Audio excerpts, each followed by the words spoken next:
Hello दोस्तों, तो नमस्कार। मैं आज आप सभी के सामने एक ऐसे महान इंसान के बारे में बात करने चल रहा हूँ जो कि कौन, भारत रत्न डॉक्टर भीमराव अंबेडकर के बारे में कुछ उनका जीवन परिचय यहाँ पर मैं बोलने चला हूँ। तो देखता हूँ कितना सही है कितना गलत है, आप सब कमेंट में ज़रूर बताना। तो जैसे कि ज़िंदगी में आप इमेजिन करिए, जहाँ सोसाइटी में आपके साथ आपको पानी तक न पिया जाने दिया जाए, आपको छूना भी आपको जैसे कि आपको स्पर्श कर रहा है कोई, तो समझो कि आपको सब लोगों से नीचा समझा जाएगा, नीचा समझा जा रहा है। जहाँ आपको रहना भी इस धरती पर बोझ है। यदि आपके घर में कोई बीमार है और डॉक्टर इलाज करने से मना कर दे, चाहे पेशेंट मर ही क्यों ना जाए, लेकिन इलाज नहीं करेगा, तुम्हारे उसके जो दो हाथ हैं, आपके भी दो हाथ हैं, उसके भी दो पैर हैं, जो कि दो आँख आपके हैं, दो आँख उनके हैं, एक मुंह एक नाक सब के बराबर हैं, सेम हैं, लेकिन तब भी आपको लोग बोल दिया जाएगा कि आप अलग हो, मुझे छू नहीं सकते। तो आपको कैसा लगेगा, क्या करोगे? या सब बाबा साहब ने झेला। टीचर बच्चों को डांटते हैं, वहीं उनको बेवजह मारते थे, पीटते थे। जब बाबा साहब को प्यास लगता था तो पानी का मटका छूना भी वहीं अलाउ नहीं था। स्कूल में पीने के गिलास के ऊपर से उसके गिलास में पानी डालते थे, जैसे कि हम ऊपर से ऐसे गिलास से पानी डाल रहे हैं मटके से निकाल कर, और नीचे से ऐसे बाबा साहब रोप रहे हैं। वो पानी पीने के लिए खुद से गिलास लेकर आया करते थे, फिर वह पानी पीते थे। क्लास के अंदर बैठकर पानी नहीं पी सकते थे, इतना था। क्लास के बाहर बैठकर पीते थे। ऐसी हालत में कोई भी बच्चा नहीं चाहेगा कि पढ़ाई करेगा, सभी ये कहेंगे ऐसी हालत है, मैं पढ़ नहीं सकूंगा, मैं नहीं पढ़ूंगा। लेकिन उस बच्चे ने इतना सब कुछ सहने के बावजूद पढ़ाई नहीं छोड़ी और घर पर दुबक कर नहीं बैठे। लेकिन इतना कुछ हुआ, हम सब बाबा साहब से सीख सकते हैं। मैंने बाबा साहब के बारे में काफ़ी कुछ रिसर्च किया, तो क्या हुआ, तो पता चला कि उनकी सोच, पेशेंस, उनका विजडम, उनका फोकस से हमें काफ़ी कुछ सीख सकते हैं। कोई बल को अपना हथियार बनाता है, क्या करते हैं, जैसे कि शरीर में भैया बहुत ज़्यादा रहेंगे तो क्या अपना बल को हथियार बनाते हैं। कोई शांति को अपना हथियार बनाता है। बाबा साहब ने अपनी एजुकेशन को अपना हथियार बनाया। वह अपने लिए नहीं बल्कि पूरे समाज के लिए अपना जीवन न्यौछावर कर दिया। बाबा साहब का मानना था कि शिक्षा वह शेरनी का दूध है, जो पिएगा भैया वो दहाड़ेगा, और यह दहाड़ पिछड़ों और गरीबों में जगाना चाहते थे। आइए हम उनके योगदान पर नज़र डालते हैं। उन्होंने भारत को हमेशा के लिए बदल डाला, खासकर SC OBC वंचित समुदाय के लिए। डॉक्टर अंबेडकर को भारतीय संविधान का जनक कहते हैं।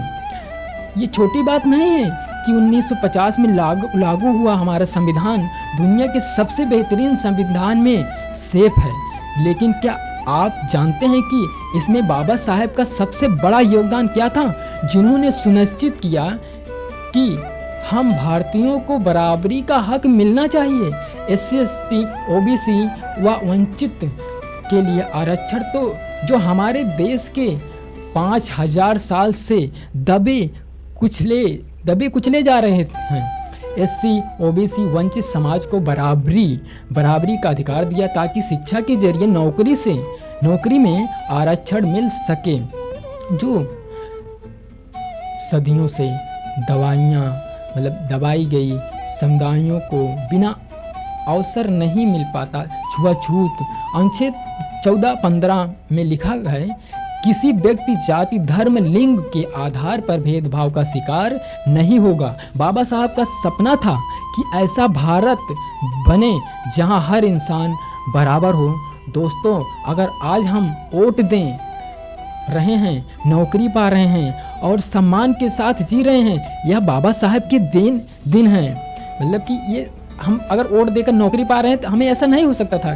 क्यों? क्योंकि हमें ऐसा बाबा साहब ने अधिकार दिलाया, तभी हम ये सब करवा रहे। दलित और वंचितों के लिए कई सामाजिक क्रांति की बाबा साहब कागज़ पर नहीं बल्कि ज़मीन पर भी क्रांति लाई, जिन्होंने दलित उनसे को अपनी तरफ अपनी ताकत का एहसास दिलाया। जैसे महाड़ सत्याग्रह 1927, सार्वजनिक तालाब से पानी पीने का अधिकार, यह पानी पीने की लड़ाई नहीं बल्कि सम्मान की लड़ाई थी। कालाराम मंदिर आंदोलन 1930, नासिक में दलितों को मंदिर में प्रवेश से रोकना। बाबा साहब कहते थे कि हमें मंदिर चाहिए क्योंकि हमें बराबरी का अधिकार चाहिए।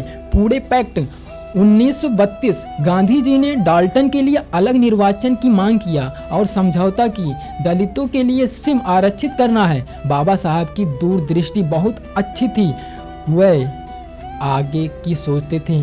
इन दलितों ने SC और अन्य वंचितों समुदाय के आत्मविश्वास को जगाया। बाबा साहब कहते थे कि शिक्षक बनो, संगठित बनो, संघर्ष करो। यह नारा आज भी लाखों लोगों की ताकत आवाज़। बाबा साहब जानते थे कि शिक्षा के बिना कोई शब्द आगे नहीं बढ़ सकता। जिसे दलित और पिछड़े को पढ़ने के लिए प्रेरित किया, इन्होंने पीपल्स एजुकेशन सोसाइटी बनाई, सिद्धार्थ कॉलेज जैसे संस्था बनाई जहां गरीबों और दलितों के बच्चे के लिए पढ़ने के लिए स्कूल बना। बाबा साहब की मेरा जन्म 2 चीज़ों के लिए समर्पित है। नंबर 1, डाल्टन के लिए अधिकार को दिलाना, भारत को एक महान भारत बनाना। बाबा साहब मजदूर और गरीबों के लिए संघर्ष किया। बाबा साहब सिर्फ दलितों के लिए नहीं बल्कि हर समुदाय के लिए काम की है।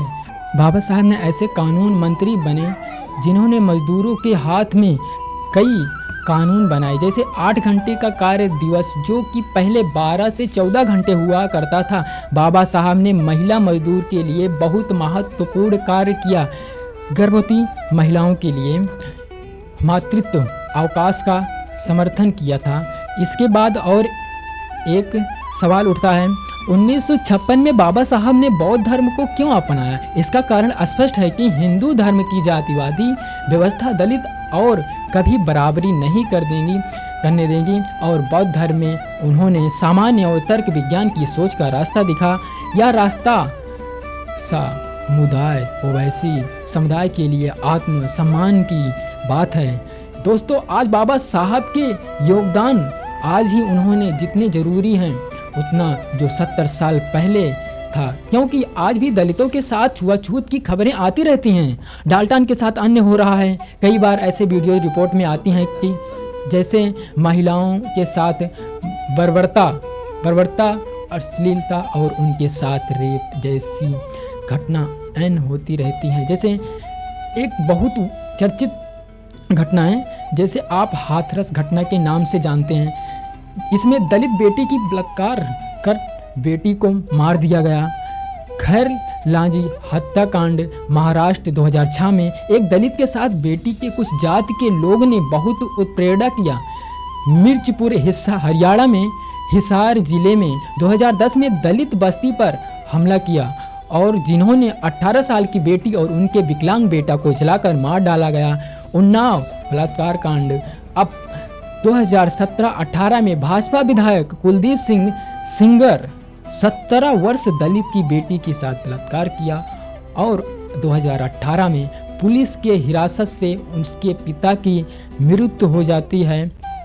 यह घटना जातिगत प्रभाव को उजागर करती है। बाबा साहब का सपना था कि ऐसा भारत बने जहां कोई भेदभाव ना हो, सब उच्च न्यायालय हों, साकार कर रहे हों या बोलने जा रहे हैं। तो दोस्तों, यह वीडियो कैसा लगा आप सभी कमेंट में ज़रूर बताना। अगर आप सभी को यह वीडियो अच्छा लगा है तो शेयर करना। अगर बाबा साहब को आप सभी मानते हैं कि संविधान से देश चलता है, तो इस वीडियो को ज़्यादा से ज़्यादा शेयर करें।